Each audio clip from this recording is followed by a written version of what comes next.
Hi. Hi. You get it? Yeah.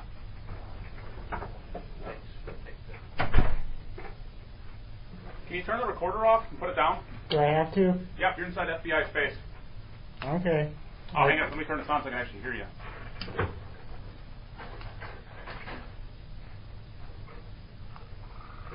Just put it down on the floor, please. All right. Easy to bring it on down. Is this your current address on here? Yes. Okay. I'm just going to write down your information real quick, okay? That's no problem. How you doing today? Doing pretty good. Good. How about you? Were you a Marine? No, unfortunately, no. Okay. But I aspired to be one when I was younger. Okay. Oh, good for you. What held you up? Failed UA at MEPS. Your analysis? Yeah. Okay. Hot? Technically, opiates. Oh, really? I wanted to use the military as kind of a rehab to get my life together when I was expecting my first kid about a little over 8 years ago. Okay.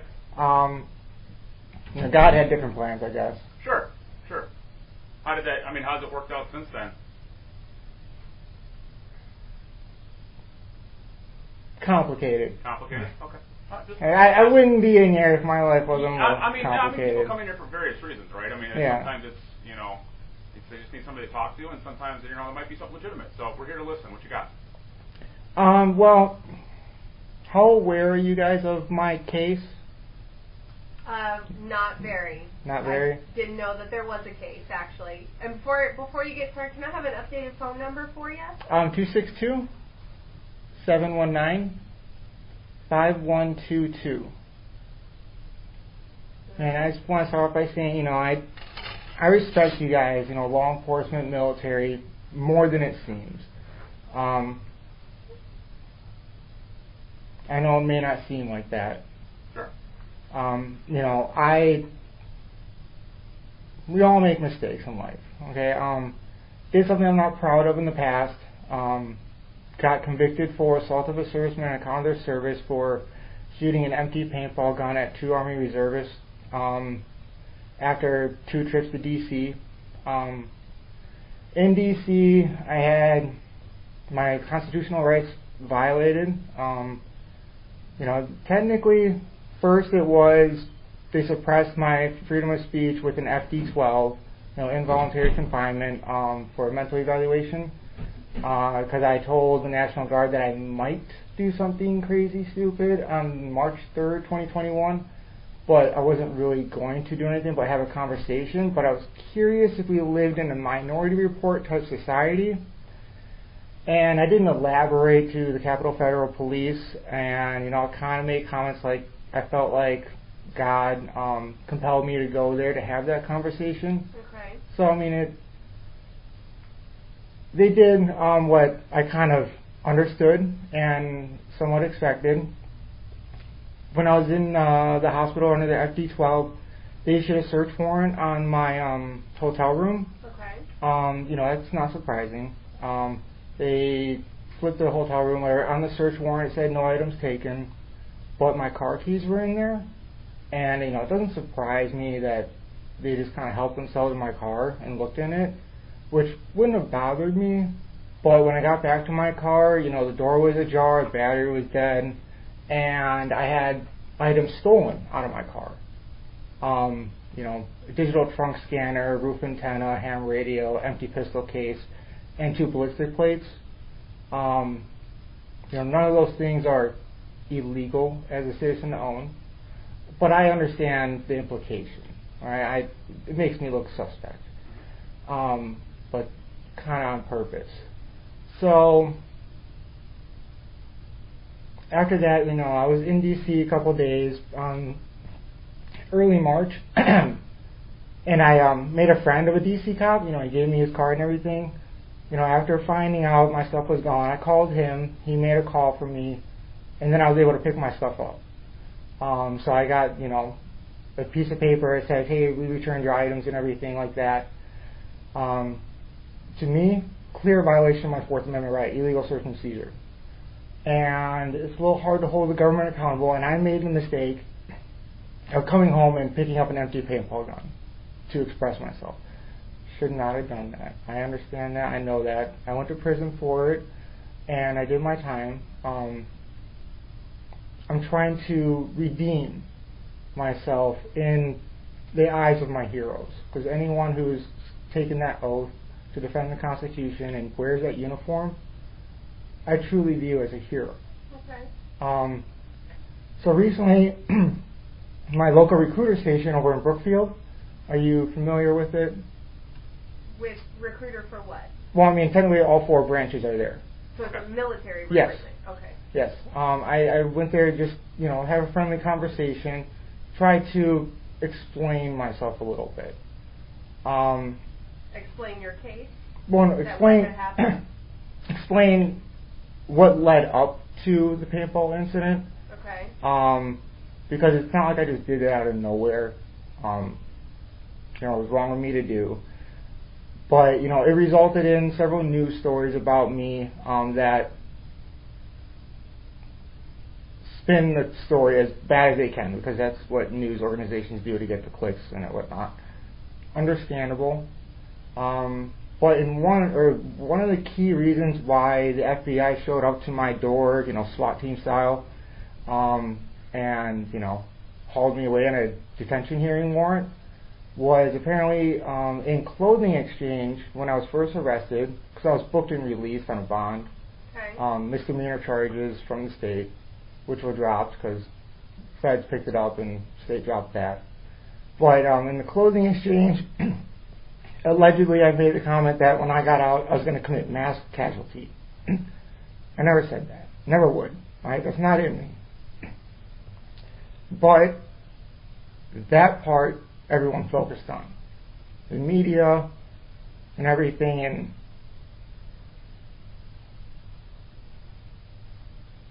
I would like to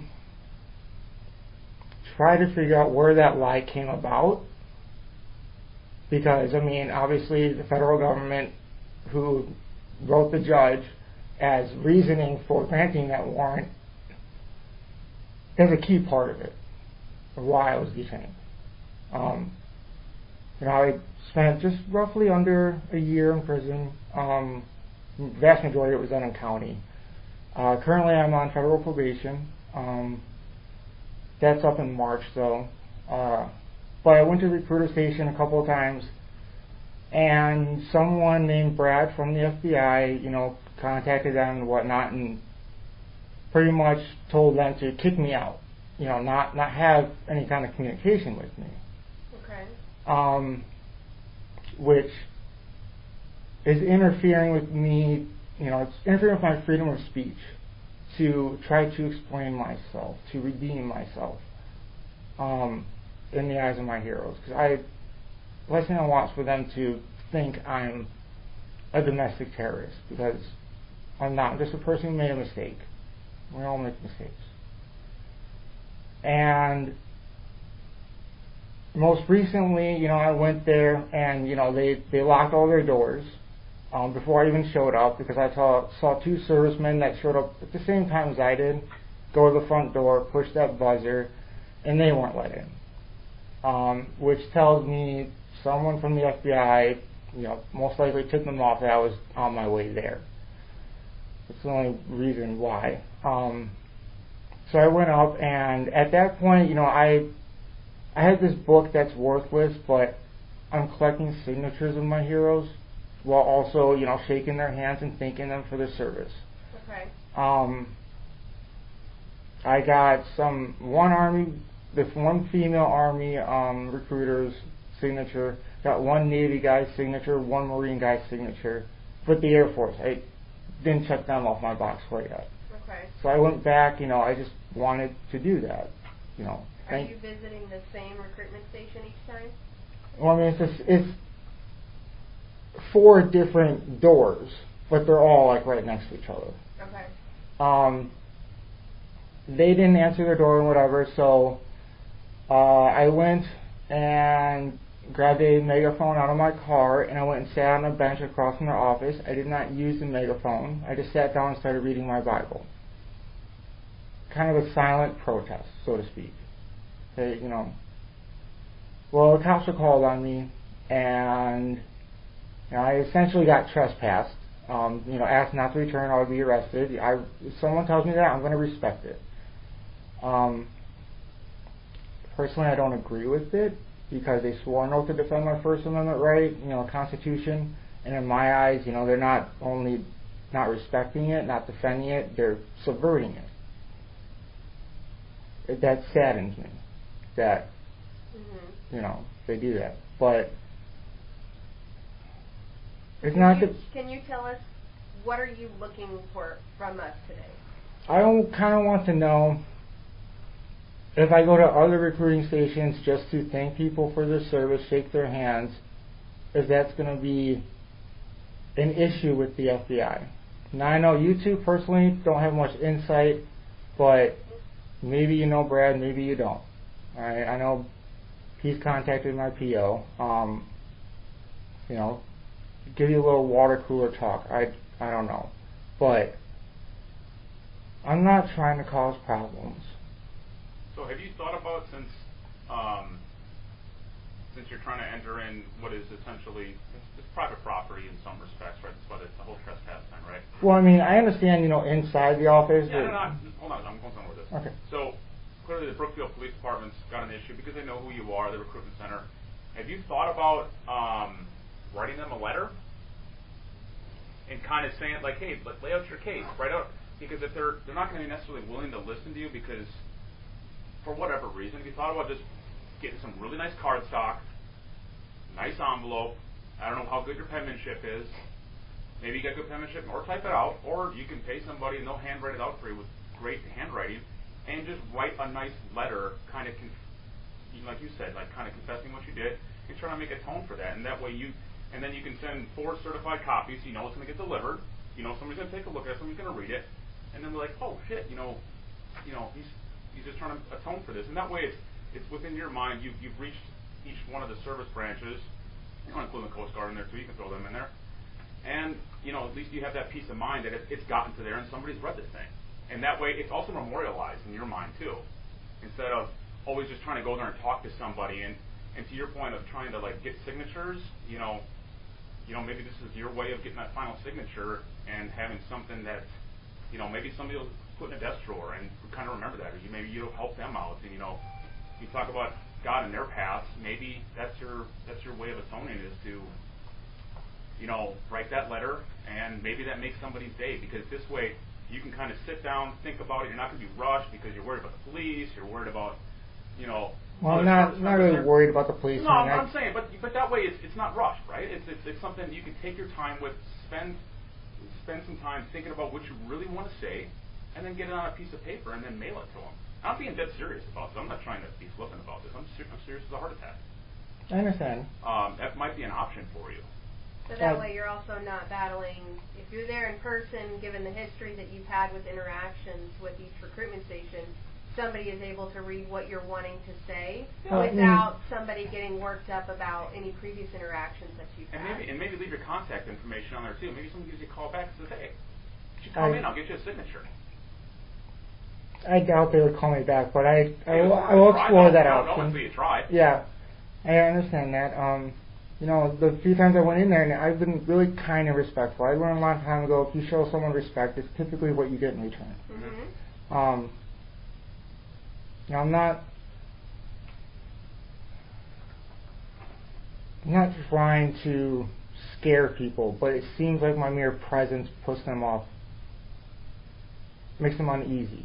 And maybe this, like Chris was saying, was one of these ways of being able to kind of rectify that situation where you can get what you're wanting to say across to them to kind of make amends for that without, if they are worried about your presence being there, that this can kind of lighten that situation for you. And maybe that can make it better for you afterwards. But that way you can get what you need to say off your chest to those individuals, and you can say it clearly by laying it out in a letter for them. Yeah.